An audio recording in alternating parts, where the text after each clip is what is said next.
Bonjour Nicolas. Bonjour à tous. Bonjour Nicolas, tu vas nous parler de la sécurité à chaque itération du cycle DevOps en ce qui concerne la SOC, donc Application Security Orchestration and Correlation. C'est Tout ça. un programme. Je te laisse le dérouler dès maintenant. Merci de ta présence. Essayez de rester court. Et merci beaucoup à Rémi pour l'intro, parce que ça introduit très bien. J'espère qu'il n'y a pas d'écho. S'il y a de l'écho, faites-moi signe et Pour j'aviserai. moi, ça me semble bien. Ok, super. Je serai plus à l'aise du coup pour parler. Donc, je m'appelle Nicolas Thomas, j'ai expérience dans les deux domaines, puisqu'on va parler de développement de DevOps, et notamment d'itération, qui est arrivé à fond dans le dev, à fond dans l'automatisation du développement, jusque dans les méthodes de développement. Attends, j'avais mes slides, je vais uploader. Voilà, et voilà. Et donc, vous aurez les slides, évidemment. Et le côté, donc je viens de ce monde-là initialement, plus de 20 ans dans l'automatisation, vu la naissance des clouds et du DevOps qui est un peu son émanation dans la suite et historique. Et il y a 6 ans, j'avais rejoint Fortinet et je m'occupais de la stratégie autour du DevOps chez Fortinet, que j'ai quitté il y a 6-7 mois.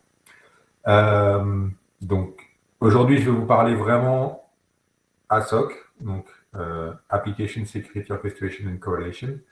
Je ne sais pas le dire en français, désolé. Et c'est mixer des tests de sécurité dans les tests et le dev. Le but de tout ça, c'est de faire se parler et de faire se parler dans les mêmes timings les gens du DevOps et les gens de la sécurité.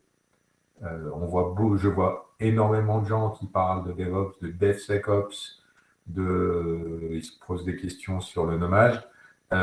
Et au final, quand on gratte un tout petit peu, ils imaginent que les devs vont devenir les garants de la sécurité absolue. C'est pas vrai, ça marche pas. Ça fait des années qu'on essaye et les experts de la sécurité, c'est plutôt l'angle que je vais aborder aujourd'hui, puisque vous imaginez bien que je m'adresse aux deux populations, ont leur expertise à amener, leurs outils, leur automatisation. Et ce qui est le but de la SOC, c'est de mixer les bonnes pratiques de la sécurité dans le cycle de DevOps et d'être capable à chaque itération de faire de la sécurité, c'est-à-dire avant que ça passe en prod en fait. Éviter que les clients et les applicatifs fassent un peu tout ce qu'ils veulent, et puis imaginer que juste parce qu'on a mis des équipements de sécurité dans le réseau, tout va bien se passer. On voit bien on connaît tous parfaitement les limites de ce genre de modèle, et on sait que ça ne marche pas. Par contre, il faut bien se remettre en tête les différents acteurs, et les différentes attentes focus de chaque entité. La sécurité, on aimerait être beaucoup plus impliqué dans le développement, pouvoir pas attendre le passage en prod et essayer de rattraper le coup une fois que c'est parti en prod. Surtout qu'il y a de plus en plus dans le mouvement du DevOps, dans la suite, pour ceux qui suivent un peu ce monde-là, Beyond Corp de Google, où là, on essaye de ne plus avoir les équipements de sécurité dans le réseau du tout, de ne plus avoir de firewall ou de WAF.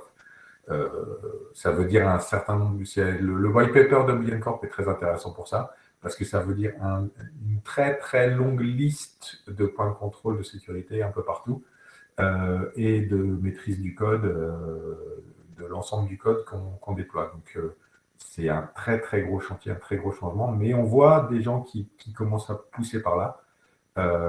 Donc, il faut aussi essayer de comprendre et de s'adapter.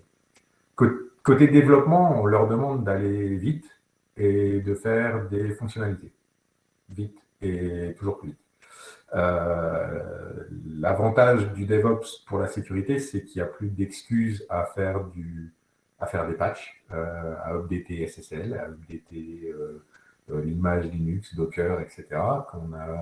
Ceux qui ont les cheveux blancs comme moi savent très bien ce que ça veut dire d'essayer de planifier l'upgrade d'un monolithe à l'ancienne, d'une base Oracle. J'ai upgradé des bases Oracle la nuit, donc je peux vous le dire. Donc ça, c'est très intéressant, parce que le premier truc qu'on demande, c'est de patcher, et le SCA va être probablement le bon point d'accroche entre les équipes de dev et les équipes de sécurité. Par contre, les équipes de sec et de développement et de DevOps, qui sont un peu séparées ici, mais qui sont faites pour être dans la même équipe, automatisent un maximum. Quand la pratique est poussée suffisamment, tout est testé tout le temps, ce qui est aussi une très bonne idée. Et le code d'infra aussi, l'infra aussi devient du code, donc il est auditable, reviewable, modifiable, y compris pour la sécurité. Donc tout ça devient très intéressant quand on arrive à s'en servir. Par contre, quand on demande aux gens, et notamment ce que je disais au départ, quand on interroge les devs sur qui est en charge de la sécurité, on a un assez fort panneau. Les développeurs vont savoir modifier, écrire un test, faire de la feature, détecter qu'il y a un problème. C'est pas leur rôle, ils ne le voient pas comme leur rôle, ils n'ont pas le temps, et c'est pas ce qu'on leur demande. Donc, c'est important de l'avoir en tête. Par contre, ça, c'est quelque chose que la sécurité, les gens de la sécurité savent très bien faire. Ils font ça depuis toujours. Donc, l'idée, c'est vraiment d'aller automatiser cette partie-là et de remonter dans le cycle, de s'intégrer dans le cycle pour que la sécurité soit intégrée dans le développement, dans les cycles de développement. Et pour ça, il n'y a pas de choix, il faut automatiser. Par contre, on voit bien, donc, désolé pour les slides moitié en français, moitié en anglais. J'ai pas eu le temps de tout traduire. Mais normalement, sauf si vous avez des soucis, faites-moi signe, mais sinon, de toute façon, le discours sera en français. Donc, côté application AppSec et côté sécurité, on a encore beaucoup de choses très manuelles aujourd'hui. Un pentest est manuel et on ne va pas forcément arriver à tout automatiser du jour au lendemain. Les devs, même les équipes les plus avancées qui font du test-driven development, c'est-à-dire qui démarrent par écrire le test avant même d'écrire le code, ne sont pas arrivés là du jour au lendemain. Et on va commencer par tester les trucs simples, les trucs qui ne nécessitent pas d'avoir et ne justifient pas le taux horaire d'un analyse de sécurité de SOC ou d'un pentester pour faire les premières vérifications. Il y a plein d'outils qui font ça très bien.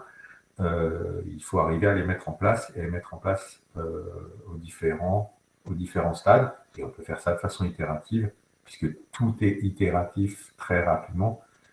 Les gens qui sont vraiment en DevOps, il faut qu'ils déploient tous les jours.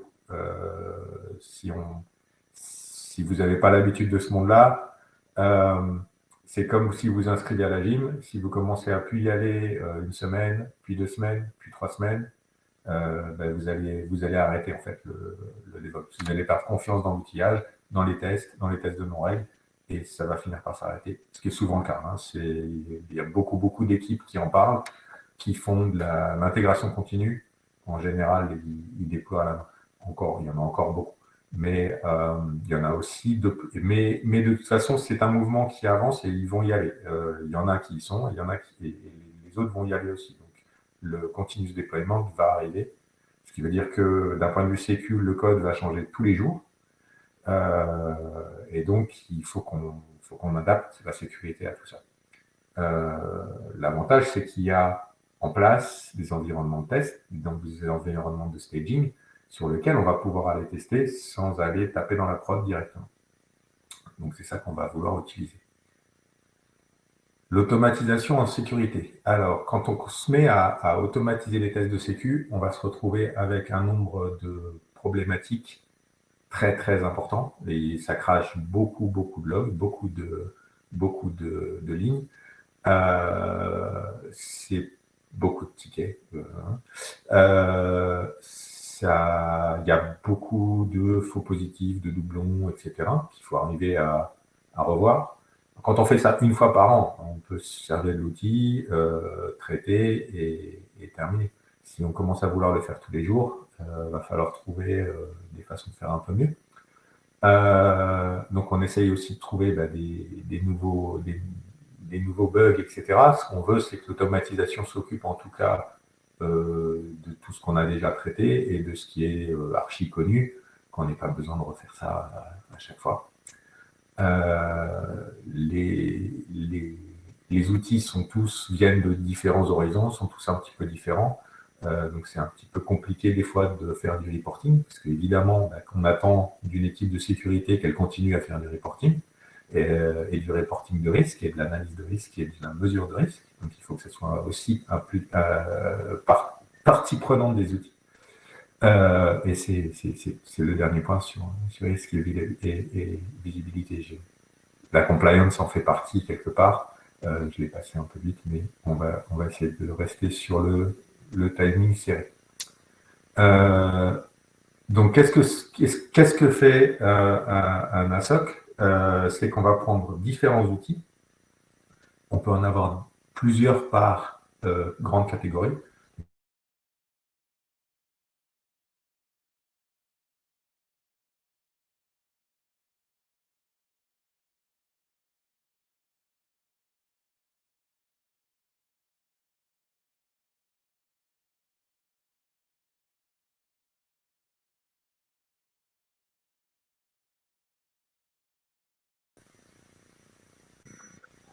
Visiblement, j'avais disparu. Oui, et je crois que moi aussi, très temporairement. Ok, alors je ne sais pas où ça s'était arrêté, mais je vais revenir sur celle-là. Ouais. Je parlais du SCA, donc c'est un outil de SCA va prendre toutes les dépendances de développement et revérifier s'il y a des nouvelles attaques, des nouveaux CVE. C'est typiquement ce qu'on va utiliser pour repérer des attaques en supply chain. Et ça va parler assez rapidement à des développeurs parce qu'eux, ils utilisent le module NPM Tartampion, Vue.js pour leur développement. Ils ne voient pas que derrière, ça tire une pelote de trucs pas possibles. Et ils ne passent pas leur journée à vérifier que dans la pelote, il n'y a pas un truc qui a été modifié, qui a été updaté, etc. Donc, ça, c'est l'outil qui va le faire. Et ça montre bien que la différence de vision des choses, quelqu'un de la sécurité va être très intéressé par ça, par l'outil de SCA qui va lui dire attention, il y a eu sur la version 2.4 de la lib SSL open source, il y a une backdoor, donc il ne faut absolument pas l'utiliser et où il y a des CVE. Et il va pouvoir dire au développeur, tu utilises la version au moins top grade. Cette version-là, on ne l'utilise pas. Le développeur, lui, savoir upgrader une version, voilà, il sait ce qu'il a à faire. Il n'a plus qu'à le repasser dans son outil et ça relance. Donc, c'est vraiment la différence de vision des choses. Le développeur attend que quelqu'un lui dise, cette version-là, oui, il ne faut plus l'utiliser. Sinon, il n'a pas de raison d'aller chercher les ennuis. Surtout que lui, on lui demande de faire de la feature et de faire de la feature très rapidement. Ensuite, on a un tas d'outils. Il y a des outils open source qui sont préintégrés chez Lesca et ou chez d'autres. Tout est dans le giron de OWASP. Un des fondateurs du Lesca est un directeur de WASP. Donc, on est tout forcément dans ces méthodologies-là et cette vision des choses. Où on va pouvoir ensuite intégrer du SAST. On a annoncé récemment un partenariat avec Snyk, qui est un des plus connus aussi en SAST, donc en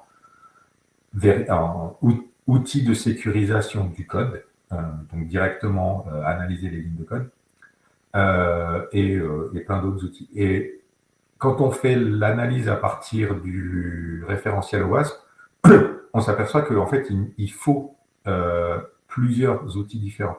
Chacun des outils va avoir une focalisation sur des problèmes, va être à différents niveaux de maturité, etc. Donc, on n'a pas le choix, en fait, quand on fait de la sécurité applicative et qu'on essaye de couvrir l'ensemble, de venir mixer un ensemble d'outils qui vont faire du SCA, du SAS, du DAST, à minima. On peut imaginer du fuzzing, d'autres choses. Et donc, c'est la combinaison de l'ensemble qui va donner une couverture propre et correcte. Mais une combinaison de l'ensemble, ça veut dire des logs différents, des outils différents, etc. Donc, pour l'équipe de sécurité qui fait le reporting, très pénible si on n'a pas... Et c'est tout l'intérêt de faire et pourquoi on fait des outils d'ASOC, c'est que l'outil d'ASOC, lui, va donner une vision commune à tout ça, va l'intégrer dans le pipeline de développement et permettre d'avoir une seule interface où on va voir les résultats de différents outils, savoir repérer les duplicats, savoir repérer les faux positifs, et à chaque itération, c'est chaque jour hein, sur un cycle DevOps propre, on ne va pas avoir à refaire les logs du coup d'avant, puisque les outils en unitaire ne sont pas forcément capables de faire, parce que ce n'est pas forcément possible, de faire de l'itératif. Peut-être un peu en SAST, mais sinon le reste, il faut qu'il réanalyse, même s'il y a eu un petit changement, il faut refaire une analyse ou en dynamique, de faire recompiler et retester pour être sûr que tout ça, ça passe. Et donc, après, quand je parle plus aux développeurs, ça va être d'intégrer l'outillage.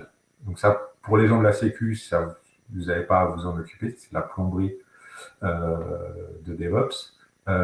C'est de venir s'intégrer et intégrer l'ensemble de ces outillages dans les cycles pré-automatisés. Donc ça, les gens qui font du DevOps ont l'habitude, on va vous rajouter un nombre d'outils dans le pipeline de codage et de testing. Ils ont déjà des tests de non-régression, d'automatisation, de features, etc. Donc, c'est venir rajouter un ensemble d'actions de tests dans un pipeline. C'est un script Python qui va ensuite aller taper dans différents outils et collecter l'ensemble et faire le reporting. Donc, c'est vraiment cette partie-là, c'est plus quand on discute avec la partie DevOps, mais en gros, c'est à faire une fois. La partie complexe de ça, c'est le faire une fois, le faire marcher, une fois que c'est en route, il n'y a plus de soucis de ce côté-là. L'autre partie intégration, ça va être de permettre aux gens, aux analystes de sécurité, d'avoir leur vision des choses, d'avoir la vision du reporting, du risque, des CDS, des CDSS, et on va le voir, du risque en dollars ou en euros. Et l'outil va permettre de directement aller, à partir de ça, avoir des propositions préenregistrées pour proposer aux développeurs voilà comment on vérifie un input. Il faut upgrader SSL, etc. Donc, faire cette traduction de quelqu'un qui est formé à la sécurité, qui comprend ce que SonarCube lui raconte et la criticité des différentes choses, parce qu'on ne peut pas tout faire d'un coup, de pouvoir aller ensuite donner quelque chose d'actionnable aux développeurs. Donc, il y a la partie outillage qui doit s'intégrer, mais il y a la partie équipe, c'est-à-dire que les gens de la sécurité, les experts de sécurité vont pouvoir entrer dans l'outil, vérifier, faire leur reporting tous les jours et directement rentrer dans l'outillage des devs des actions pour qu'il y ait des correctifs appliqués sur l'application. Mais comme on vient de la sécurité, on est côté sécurité, on continue à être attendu sur le reporting, sur l'automatisation, sur la probabilité, sur l'impact, etc. Et c'est pour ça que dans l'outil, on a une façon, et donc on peut toucher à différents paramétrages pour évaluer le risque, mais en valeur, donc en euros, en dollars. Pourquoi? Parce que, un exemple de base, imaginez vous êtes dans une banque, il peut très bien y avoir une base de données qui sert à faire le planning des femmes de ménage, qui a une vulnérabilité XSS, et la base de données client qui peut avoir exactement la même vulnérabilité. C'est exactement la même vulnérabilité, c'est pas du tout le même impact. Donc, il faut vraiment avoir un moyen de faire ce reporting-là à partir des valeurs. Et donc, comment on calcule? Il y a la méthode FAIR, utilisée définie par NIST, qui permet en fait de calculer, de trouver ce calcul à partir, on part d'en bas, c'est comme Maslow, on part du problème technique, du contexte, comme je disais tout à l'heure, ça s'applique à la base des clients de la banque ou pas, quelle data est accessible, si c'est de la data médicale, personnelle, etc., et l'impact qu'on peut avoir dessus. L'impact peut être aussi bien en dommage au système, donc combien de temps on va mettre à le remettre en route, que de dommages pour l'entreprise et ou pour les gens impliqués. Et donc, tout ça, quand on est en sécurité, on va avoir aussi, côté sécurité, on va être impliqué dans une boucle infinie de DevOps, donc dans des cycles, pour aller avoir, donc le trigger, il est fait pendant le build, évidemment, et les tests, mais ensuite, on va centraliser les résultats, avoir de l'autre. Évidemment, on travaille sur des systèmes à base de machine learning pour qu'une partie du triage, des doublons, etc., des faux positifs soit fait automatiquement. Il y a une partie humaine qui va être, et c'est là où c'est intéressant, et pourquoi je parle d'itération, c'est que on va pas avoir à refaire ce qu'on a fait la veille. Donc, si on a checké la veille un faux positif, il reste faux positif. Sauf s'il change, mais si c'est le même retour de l'outil au même endroit, il ne change pas, on ne s'occupe que de ce qu'on a déjà fait. Donc, c'est ça qui fait le lien entre un côté qui change tout le temps, des outils qui ne sont pas designés, qui ne peuvent pas forcément l'être pour être itératifs, et des gens qui viennent d'un monde où ils sont déjà contents que ça arrive à faire un pen test une fois par an, où là, il va falloir aussi avoir, et là, c'est pas du tout technique, c'est un problème d'organisation et de façon de penser, s'intéresser à ce qui se passe régulièrement, tous les jours. Donc, ne pas forcément essayer de refaire exactement un test d'intrusion complet, mais vraiment repérer ce qui se passe, monitorer ce qui se passe au niveau du développement et amener la valeur de façon itérative. Là, je vous montre juste rapidement un reporting, puisqu'on fait puisqu'on fait une analyse de risque en valeur, de montrer que la valeur évolue, la valeur à risque diminue, et c'est ça qui rend la chose intéressante, de montrer la progression sur plusieurs équipes, etc. Comme le temps était court, je ne fais pas spécialement de démo, mais je suis tout à fait dispo si ça intéresse des gens dans l'audience. Donc, le but pour vraiment côté sécurité, pour les experts de la sécurité, c'est d'automatiser tout ce qui est simple, tout ce qui est possible d'automatiser. Il y a beaucoup d'outils pour ça, de plus en plus, qui se développent. aussi bien sur le code en statique, sur le dynamique, etc. Le but d'un ASOC, c'est vraiment d'aller connecter tout ça, collecter, centraliser, avoir une façon générique de représenter l'ensemble pour pouvoir mixer ces différents aspects et, et augmenter la couverture. Donc, essayer de limiter un maximum les étapes manuelles. Donc, évidemment, si vous vous mettez à faire ça, les premiers tours vont être plus pénibles que les suivants. Voilà. Ça, c'est en descente. On monte d'abord un petit peu, puis après ça va mieux. Puisqu'au début, évidemment, il y a beaucoup de choses à faire. Puisque quand on arrive et qu'on débarque à mettre des tests de sécurité sur une application qui n'en a jamais vu, évidemment, on va avoir beaucoup de choses à faire. L'idée, c'est de ne pas forcément être bloqué sur un outil. Il va y avoir des outils mieux pour certains. Comme vous venez de le voir, il y a des outils spécifiques si vous faites de l'appli mobile. Il y a des outils sur de l'appli web. Il y a des outils sur d'autres types de outils, langage, couverture, prix, etc. Donc, le but d'un ASOC, c'est d'être le plus large possible. Il y a même des équipes qui ont développé leurs propres outils ou des pentesters qui ont leur propre outillage. C'est tout à fait intégrable. Hein, notre outil est prévu pour ça. Et on peut aussi, si entre les cycles quotidiens, on fait des tests manuels, rajouter cela comme des entrées dans le log et les traiter avec le reste. Je regarde si j'ai à peu près couvert.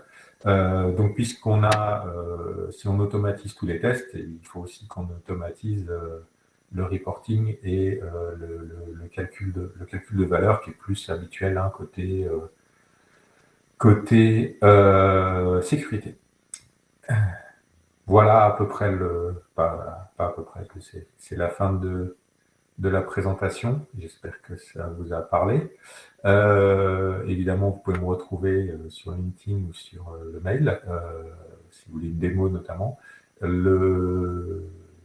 Notre outil, il y a un freemium, donc vous pouvez aller voir, l'utiliser, trouver des choses à regarder côté de YouTube sur les tests, etc. Alors, j'ai pas passé 10 minutes à présenter tout ce que je fais, donc j'ai aussi une autre casquette si des gens sont intéressés par faire de l'insider threat protection sur les applications SaaS, Office, Salesforce, etc., API Gateway. Vous pouvez me contacter aussi. J'ai des choses à vous raconter là-dessus. Donc, n'hésitez pas à revenir vers moi si ça vous a intéressé. Il y a, pour ceux qui voudraient jouer avec, il y a beaucoup d'outils open source qui sont intégrés déjà, qui viennent de WASP directement, et une partie qui a été faite par ULSK directement aussi. Bandit notamment sur du SAST, WhatsApp sur du DAST, d'autres choses comme ça. Donc des trucs assez intéressants à faire tourner, à regarder, à toucher. Voilà, c'est à peu près tout. Merci beaucoup, Nicolas.